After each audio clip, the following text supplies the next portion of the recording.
Hey everyone, and welcome to another deep dive with us. Today we're tackling something pretty interesting going on in the war in Ukraine.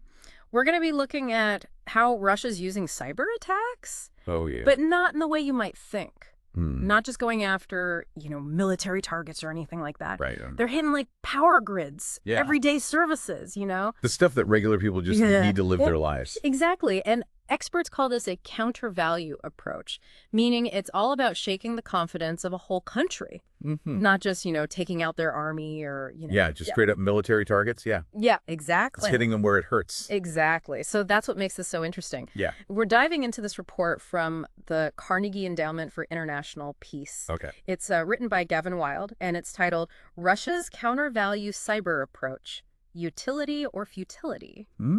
Now, what's fascinating is this idea of breaking a nation's will by targeting its civilians. Right. That's not new. Not at all. This is a strategy that's been tried and often failed throughout history, especially with bombing campaigns. Oh, absolutely. I mean, you can look back. Yeah.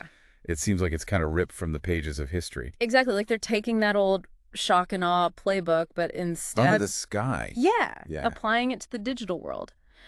But the big question is, does it actually work? Yeah. Does it? I mean, you'd think history gives us some pretty strong clues that maybe it doesn't. Yeah, you'd think they'd have learned by now. Right. I mean, think about like the bombing of Germany in World War II. Uh-huh. I mean, immense destruction. But it didn't break the German people. No. Or the bombing campaigns in Vietnam. Mm-hmm. Just the sheer intensity of it. Yeah. Didn't force North Vietnam to surrender. Right. And even more recently, the shock and awe at the start of the Iraq War. Yeah. I mean, instead of causing, immediate collapse, Right. actually gave Saddam Hussein's forces time to regroup and dig in. Oh, wow. Yeah. So the history of warfare seems to be telling us that, trying to bomb a population into submission Right. might actually create the opposite effect. Yeah. Make them even more determined to resist. It's that whole like live free or die kind of mentality. And that's where it gets really interesting because Russia, despite knowing all this, Right. seems to be doubling down on this strategy in Ukraine with cyber attacks. Yeah. They're relentlessly hitting civilian infrastructure. Yeah. Power grids, government websites, communications networks. It's like, you name it. Yeah. They're going after it. They're just throwing everything they can. And the goal is to create chaos, Yeah. disrupt daily life, and hopefully erode trust in the Ukrainian government. Right. Right. And this isn't just some random tactic. No. It's deeply rooted in their whole information warfare doctrine. Okay, so let me understand this. What exactly is their information warfare doctrine? Well, Russian military thinkers, people like Valery Gerasimov. They've written a lot about the importance of information and cyber operations in modern warfare. They see it as a way to weaken an enemy's morale and social cohesion Okay. without even having to send in tanks. It's all about... It's almost like, they believe that you can make a country ungovernable Wow. just by disrupting and sowing chaos. So they're trying to win the war by breaking the spirit of the people, not necessarily by defeating their army on the battlefield. Yeah, it's a bold approach. Yeah, that's a pretty bold and maybe even risky approach, don't you think? Yeah, very risky. Yeah. But here's the thing. Yeah. And this might surprise you. Okay. It doesn't seem to be working. Really? Despite all these cyber attacks, Ukraine hasn't crumbled. Wow. In fact, it's actually become a thriving tech hub. That's fascinating. Yeah, their digital infrastructure is strong. Their IT sector is booming. Huh. It's almost like Russia's attacks have had the opposite effect, Wow. pushing Ukraine to become even stronger and more digitally resilient. So it's backfiring. Yeah, you could say that. Well, wait, there's a country that knows a thing or two about that, right? Didn't Estonia go through something similar? You're exactly right. Back in 2007, they faced this massive wave of cyber attacks from Russia. But instead of collapsing, they used that experience to become a global leader in cybersecurity and digital governance. It's almost like that, It's almost like a digital siege mentality. Yeah. The more you attack them, Yeah. the more determined they become to defend themselves and build back stronger. Okay, so that just blows a hole in the whole assumption that hitting civilian infrastructure automatically equals a loss of trust in the government. It's like they're forgetting about the human element here. The human element's huge, and there's research to back that up. Really? Studies in the U.S., the U.K., and Israel have all shown that people often rally around their leaders in the face of these kinds of attacks. It's like that us against them mentality. Exactly. It creates a sense of shared purpose, a feeling of we're all in this together. Right. It might even strengthen the bond between citizens and their government instead of weakening it. Okay, so this is getting really interesting. Yeah. We've got this historical pattern of targeting civilians backfiring. Right. And we've got evidence that it might be happening again in the digital realm. Uh-huh. So what's Russia's game here? Are they miscalculating, or is there something else going on?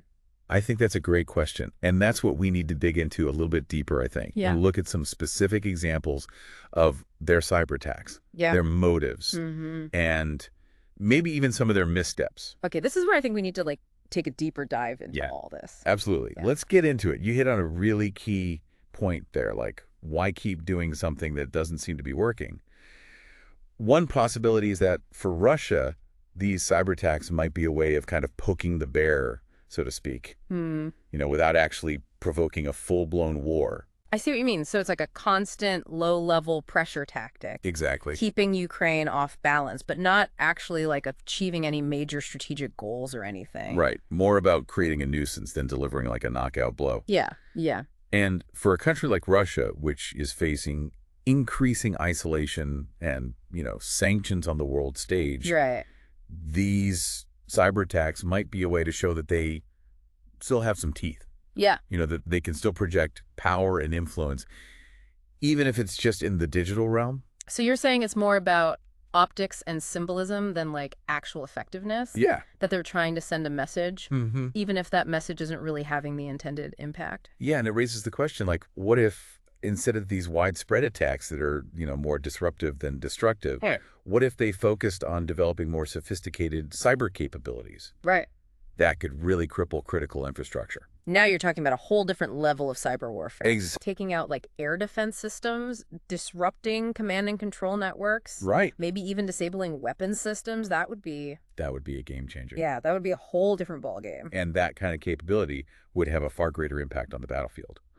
But it requires, a different mindset, a different level of expertise. Sure. A significant investment in time and resources. Yeah. And it's possible that Russia, for whatever reason, hasn't been able to make that leap yet. Their cyber doctrine might be outdated. Oh. They might lack the technical skills. Yeah. Or they might simply be unwilling to commit the necessary resources. But wouldn't that be incredibly dangerous if they did manage to develop that kind of capability? Or absolutely. It would definitely raise the stakes and likely trigger, a cyber arms race. Yeah, of course. As other countries scramble to develop their own defenses. So we're talking about a potential tipping point in cyber warfare. Yeah. Where things could escalate very quickly. Oh, absolutely. Yeah. And we've already seen hints of what sophisticated cyber attacks can do. Oh, yeah.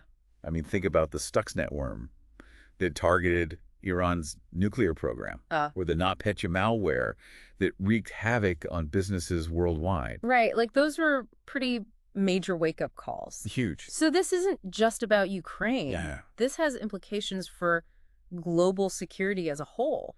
Exactly. The cyber domain is interconnected. Right. What happens in one part of the world can ripple out and affect everyone. Yeah. And as these capabilities become more powerful and more widely available, right, the risk of unintended consequences and miscalculations increases dramatically. It's a sobering thought. Very so. So what can be done about it? I mean, is there any way to prevent this from spiraling out of control? Well, one thing that's desperately needed is international cooperation and dialogue. Right. Just like with other forms of warfare. We need to establish some rules of the road in cyberspace. But isn't that going to be a tough sell, especially with, all the geopolitical tensions going on in the world right now? It won't be easy, but it's essential. Yeah. I mean, the alternative, a cyber free-for-all where anything goes, is just too dangerous to contemplate. So as we kind of move forward, what are some of the key things that nations should be thinking about in terms of their cyber strategies and their cyber defenses? That's a great question. I mean, where do we even begin to tackle a problem this complex? Well, I think the first and most important step is investing in resilience. Okay, so it's not just about building stronger walls, right, but also being able to recover quickly if those walls are breached. Precisely. Yeah. Countries need to have robust backup systems, redundant infrastructure, and the ability to quickly restore critical services if they're disrupted. Okay. And this goes beyond just technology. Yeah. It's about having well-trained personnel, clear communication channels, and a culture of preparedness. So it's almost like a whole-of-society approach to cyber defense. Exactly. Everyone has a role to play. And they also need to be proactive in developing their own offensive cyber capabilities. Not necessarily to launch devastating attacks, but to have a credible deterrent. So a bit like the old saying, if you want peace, prepare for war, but in the cyber realm. Yeah, a good way to put it. But it's not just about building weapons. Right. It's also about intelligence gathering. Okay. Being able to attribute attacks to specific actors. Yes. And being able to respond effectively. So they need to be able to identify the perpetrators, understand their motives, and take appropriate action. Exactly. It's a complex and multifaceted challenge. Yeah, no easy answers here. No easy answers, but by understanding the evolving nature of cyber threats, learning from past mistakes, and working together to establish norms of behavior, we can hopefully mitigate the risks and build a more stable and secure digital future. Okay, so we've talked about the big picture stuff, the global implications of all of this. Right. But let's bring it back down to earth for a moment. What does all this mean for us, the everyday people, trying to navigate this increasingly digital world? Right. What can we do to protect ourselves? It's easy to feel overwhelmed by all this and think there's nothing we can do as individuals. Yeah, but you're absolutely right. We're not powerless. Okay. There are things we can do to protect ourselves. Starting with being more aware of the threats. Okay, so give us the rundown. Yeah. Where do we even begin? I think of it like basic digital hygiene. You know, use strong passwords. Great. Enable two-factor authentication whenever you can. Right.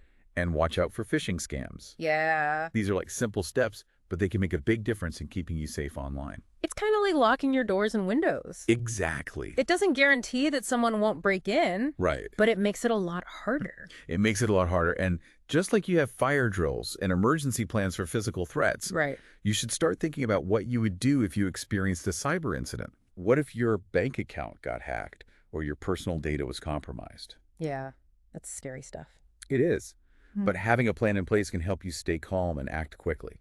So be prepared, not paranoid, right? Exactly. But it can't all be on individuals. Right. What about the bigger picture? What can we do to push for change at like the institutional level? That's where we need to start holding our governments and institutions accountable. Okay. We need to demand that they prioritize cybersecurity, enact strong policies, and be transparent about the threats we face. Because this isn't just a technical issue, it's a societal one, right? Absolutely. It's going to require some tough conversations about trade-offs. Yeah. Privacy versus security, freedom versus control. These are complex issues with no easy answers. Right. But they're conversations we absolutely need to have. We have to have them. So let's zoom out one last time. Okay. What's the big takeaway from all of this?